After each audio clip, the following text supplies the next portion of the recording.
Magandang umaga po sa ating lahat. Welcome po dito sa ating press conference para sa ating binabantayang sama ng panahon na si Severe Tropical Storm Leon. Ngayong araw po ng Lunes, October 28, 2024. Ngayon naman po, para po sa update ng ating binabantayang bagyo, tawagin na po natin ang Officer in Charge ng Weather Division, Engineer Christopher F. Perez. Magandang umaga po sa kanilang lahat. So narito yung latest update natin hinggil nga sa severe tropical storm na si Leon. So makikita natin sa latest satellite image animation na yung tinatayang sentro ni Leon ay nasa karagatan pa. At kaninang alas 10 ng umaga, ito ay nasa layong 735 kilometers pa ang layo, silangan ng kasiguran Aurora, or sa layo naman na 780 kilometers silangan ng Etiaga Isabela. So taglay ni Leon ang lakas ng hangin, umabot hanggang 95 kilometers per hour malapit sa gitna nito. At yung pagbugso, abot naman ng hanggang 115 kilometers per hour. Ditong nakaraang 6 na oras, kumilos ito sa direksyong westward naman sa bilis na 20 kilometers per hour. So makikita natin, ito yung sentro ng bagyo, makapalang ulap sa western at saka southern side ng bagyong si Leon. Kaya kung kumilos pa ito ng palapit sa mga susunod na araw, bagamat offshore pa, ay posible na nga makaranas ng pag-ulan yung ilang bahagi ng ating bansa. Papakita po natin yung mga lugar na yan mamaya sa susunod na mga slide. Forecast track natin ang bagyong si Leon. Makikita po natin yung sentro ng bagyo ay hindi natin inaasahang tatama. Pero yung area of probability, yung parang apa na kung saan nakapaloob yung center track, nagpapakita na may posibilidad na tumama ito sa either of the Batanes Group of Island or Babuyan Group of Island or hindi. So, kaya nagpa-presscon po tayo ngayon ay para bigyang din na regardless of the scenario, kailangan handa yung mga kababayan natin, lalong-lalo na po sa northern at saka eastern section ng Luzon sa mga susunod na araw. Makikita natin sa forecast track na ang bagyo ay posibleng maging typhoon bago tuluyang lumapit dito sa may bandang dulong hilagang Luzon at maaaring kumilos ng may kalapitan, pass closely over the Batanes area sa darating na Miyerkules o Huwebes. So itong bagyong ito, hindi rin natin niro-rule out na makaranas ng rapid intensification at posibleng ma-reach niya agad yung typhoon category within the next 24 hours or within 24 hours. So ano nga ba yung mga lugar na may warning signal? Bagamat malayo pa yung bagyo, ulitin natin, yung warning signal number 1, ang lead time nito ay up to 36 hours. Ibig sabihin, hindi po dahil nagtaas na tayo agad ng warning signal, ay agad-agad mararanasan. Meron pa tayong lead time na almost 36 hours para paghandaan bago natin actually maranasan yung actual na epekto ng bagyo dito sa mga babanggiting kong lugar. Batanes, Cagayan, kasama ang Babuyan Island, sa lalawigan ng Isabela, sa may bandang Ilocos Norte, Abra, Apayao, Kalinga, sa silangang bahagi ng Mountain Province, silangang bahagi ng Ifugao, sa silangang bahagi ng Quirino, dito sa northern portion ng Aurora at sa northern portion ng Catanduanes area. Ulitin po natin, not necessarily agad-agad na may mapag-ulan at pagbugso ng hangin sa mga oras nito, the moment na nakataas nga yung warning signal, may lead time pa po. Ibig sabihin, may palugit pa para makapaghanda pa tayo. Sa mga susunod na issue, once, yung palugit na yun, yung lead time ay dahan-dahang mababawasan habang lumalapit nga itong sentro ng bagyong si Leon sa ating bansa. Ngayon, kanina nabanggit ko yung rain bands nitong si Leon. Ano nga ba yung mga lugar na uulanin?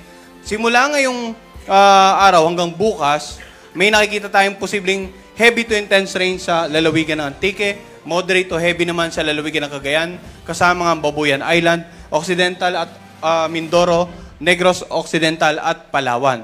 Samantala, bukas ng hapon hanggang Wednesday, Antique, posibleng makaranas ng intense to torrential, heavy to intense naman, Occidental Mindoro, Cagayan, Batanes at Babuyan Island. Samantala, moderate to heavy rains, Ilocos Norte at Ilocos Sur, ganun din sa Apayao, Negros Occidental, Aklan, Cavite at sa Palawan. Sa darating naman ng Miyerkules ng hapon hanggang Huwebes ng hapon, may mga pag-ulan tayong inaasahan, heavy to intense, Batanes, Babuyan Island, Occidental Mindoro at Cavite, at moderate to heavy rains naman, Ilocos Region, Antique, Palawan, Zambales, Bataan at Batangas. So generally, habang lumalapit yung bagyo, hindi lamang yung mga lugar sa northern at saka eastern section ng Luzon ang pwedeng ulanin. Mapapansin natin na may mga lugar din dito sa western section ng southern Luzon at maging sa western part ng Visayas ang pwedeng ulanin sa mga susunod na araw.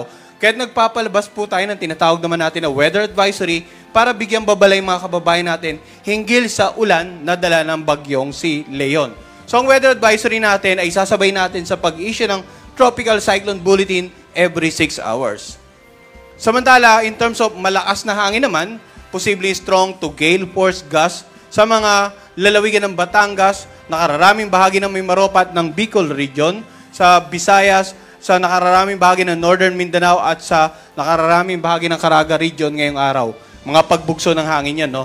Bukas naman, sa Aurora, dito sa Metro Manila, Calabarzon, Mimaropa, Bicol region, Visayas, Dinagat Island, Surigao del Norte at Camiguin. Sa darating naman na Miyerkules, mga pagbugso ng hangin, posibleng maranasan sa lalawigan ng Aurora, Metro Manila, Calabarzon, Mimaropa, Bicol region, Western Visayas, Negros Occidental, at Northern Samar. So yung minsan pagbugso ng hangin, no, pwedeng hindi naman to prolong or matagalan, pero pwede pa rin itong maging peligro sa mga ilang kababayan natin. Pwede pa rin occasionally makapagpatumba ng mga ilang uri ng pananim, pwede na yung mga light materials, liparin.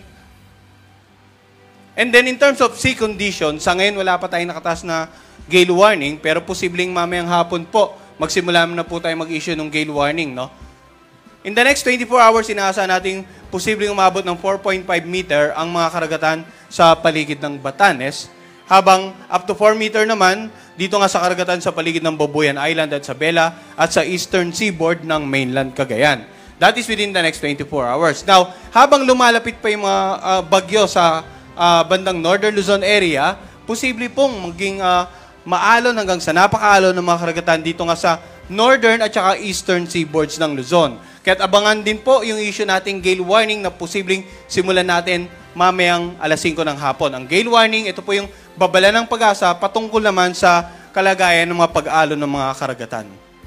Samantala, up to 3 meters naman ngayong araw, posibleng maranasan sa seaboards ng Northern Aurora at Camarines Norte, sa natitirang seaboard ng mainland Cagayan, sa northern at eastern seaboard ng Pulilo Island, Camarines Sur, Catanduanes, northeastern seaboard ng Northern Samar at ng Eastern Samar. So every 6 hours, magbibigay po tayo ng update sa bagyong si Leon. Yung mga paulan tungkol sa bagyo, every 6 hours din mag-update tayo sa pamamagitan nating weather advisory. At yung kalagayan ng mga pag-aalon ng karagatan, posibleng gale warning ay baka issue natin simula mamayang alas 5 ng hapon. Ang susunod po nating update ay mamaya pong alas 5 rin ng hapon. So yan po muna update sa bagyong si Leon. Maraming salamat, Engineer Christopher F. Perez, ang ating officer in charge ng Weather Division. So muli, maraming salamat sa inyong panonood at pakikinig. Once again, El Maestro, see you on my next vlog. Bye-bye!